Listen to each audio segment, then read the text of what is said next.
All right, strap in, everybody, because today we are diving into a story about religious freedom and parental rights. And, well, a whole lot of controversy. We're tackling a Supreme Court case that could completely change public education as we know it. What I think is so interesting about this case is that, we could talk about abstract legal principles all day, but this is about real families wrestling with some very difficult questions about what their children are learning in school. That's such a good point. So let's lay it all out. We're in Montgomery County, Maryland, which is known for being incredibly diverse. Religiously diverse. Right, like really religiously diverse. Yeah. The most religiously diverse county in the entire U.S., which makes what's happening in their schools even more fascinating. Yeah, for sure. This whole thing revolves around the school board's decision to bring in these, as they call them, LGBTQ inclusive storybooks.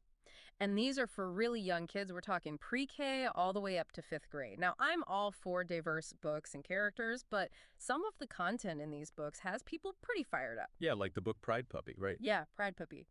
This book has people worried because it tells kids to look for things like leather and drag kings, queens, and even talks about Marsha P. Johnson, who, let's just say, has a complicated history. Yeah, that does feel a little heavy for, like, a 5-year-old, honestly. Were there other books that had people concerned? Oh, yeah, there were a few. Like, there's this one called Born Ready, and it has this line. And honestly, I think this one line kind of sums up this whole debate. It says, not everything needs to make sense. This is about love. And it's like, where do we draw the line between teaching acceptance and, what some parents think is okay for their kids at that age? And that's where the school boards back and forth just made everything worse. Totally. Mm-hmm. So at first they were letting parents opt their kids out of these lessons, which made sense. It followed the law in Maryland and even their own rules about sex ed. But then, all of a sudden, they flipped. No more opt-outs. And to make it even more tense, they stopped giving parents a heads up about when the books were going to be read. Whoa, that's a big change to just not tell parents. So it's like required reading, but you can't opt out, and you might not even know what's happening until after.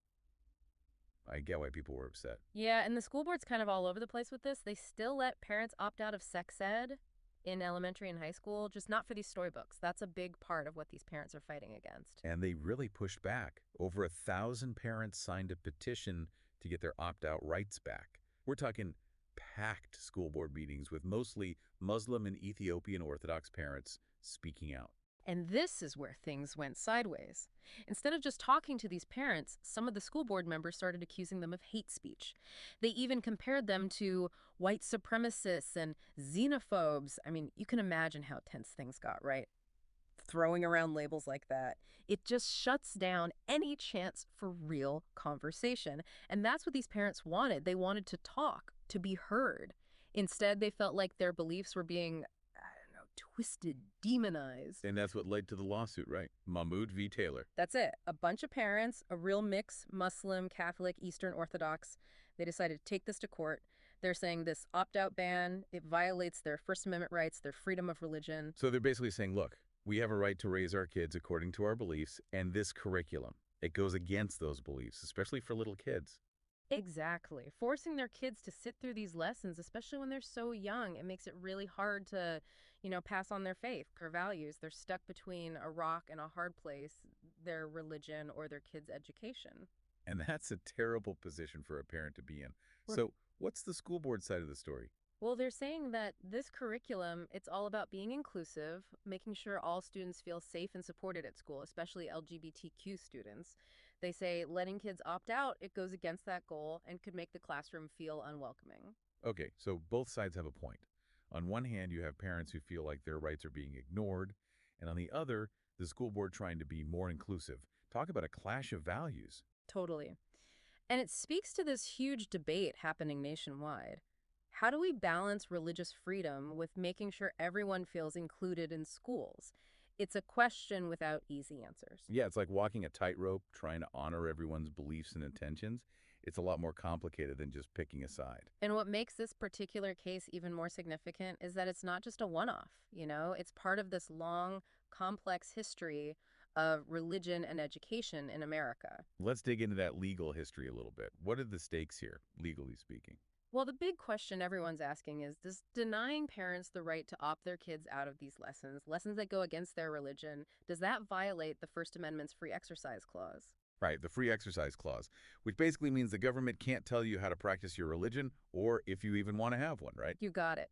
And this case hinges on whether making parents expose their kids to these teachings is the government interfering with their deeply held religious beliefs. So what's the Supreme Court going to do? That's the million-dollar question, isn't it? It's hard to say for sure, but legal experts are looking at past cases for clues. One that keeps popping up is Wisconsin v. Yoder from back in '72. Refresh my memory. What was Yoder about? So Yoder was about these Amish families who wanted to take their kids out of public school after 8th grade for religious reasons. The court sided with the Amish families, said the state's interest in education didn't outweigh the families' right to practice their religion freely. So how does Yoder connect to this case? It seems like these parents in Mahmoud v. Taylor could say, hey, Yoder already set a precedent. You have to protect our rights as parents when religion's involved. That's exactly what they're saying. They see Yoder as backing them up, saying they have the right to opt out of anything that clashes with their faith. But the school board, they're saying Yoder is about a very specific situation with the Amish and shouldn't apply to choosing what's in the curriculum for all public schools. So how Yoder is interpreted could make or break this case. It'll be interesting to see how the Supreme Court balances these arguments. But Yoder's not the only legal precedent they're looking at, is it? Oh, not even close. There's a whole bunch of other cases about religion and public schools. Like in 1992, there was Levy-Weissman. The court ruled that schools can't have clergy-led prayers at graduation ceremonies because it violates the separation of church and state. Which is the whole no state religion thing, right? Exactly. And then there's Santa Fe Independent School District v. Doe from 2000. This one said student-led prayers at football games weren't allowed either. Even though it was students leading, it was still happening at a school event. So you've got all these different legal precedents, each one making this already complex issue even more complicated. And it's not just about what the court decides, but how they explain it. That could have a huge impact across the country. Absolutely. If the parents win, it could open the floodgates for even more lawsuits against school curriculums, maybe lead to more opt-out policies. It could even affect funding for schools that don't listen to parents' religious concerns. So it's like a lose-lose situation. Someone's going to be unhappy no matter what. It seems that way, yeah. A win for the school board, well, that's a win for anyone who believes schools need to prioritize inclusion, even if it means less choice for parents on certain issues. It could make it harder for parents to challenge curriculums down the road, especially when it comes to LGBTQ issues or other sensitive topics. It sounds like no matter who wins, this case is going to leave a mark on public education. How much power do schools have? How much say do parents get? It's all up in the air. No doubt about it. It's easy to get lost in the legal weeds with a case like this, all the arguments and court dates. But for me, it keeps coming back to the people at the heart of it, real families trying to make sense of this whole thing. It's true. Behind all the legal stuff, you've got parents who are completely torn. They want to honor their beliefs, but they also want their kids to get a good education. And it's not an easy choice. I mean, some parents felt so strongly they actually pulled their kids out of public school altogether. We even saw that in some of the court documents. That's a huge decision, a real sacrifice for those families. And those decisions, they don't just affect those families, they affect everyone. When parents feel like public schools don't respect their values, it can tear communities apart. It makes you wonder, how do we build a public school system that welcomes everyone's beliefs, but also makes sure every student feels safe and accepted? How do we even begin to teach kids to see things from different perspectives, respectfully? Man, those are the questions, right?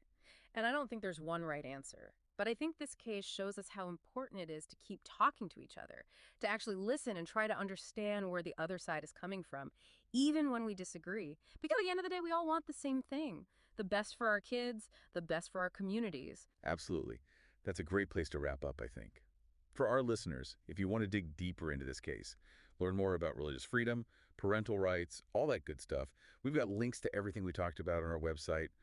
Legal documents, articles, you name it. And don't forget, this case isn't over yet. The Supreme Court hasn't made a decision, and when they do, it's going to have major ripple effects. So yeah, keep an eye out for that. It's a conversation that affects us all. Thanks for joining us for this deep dive, everyone, and we'll see you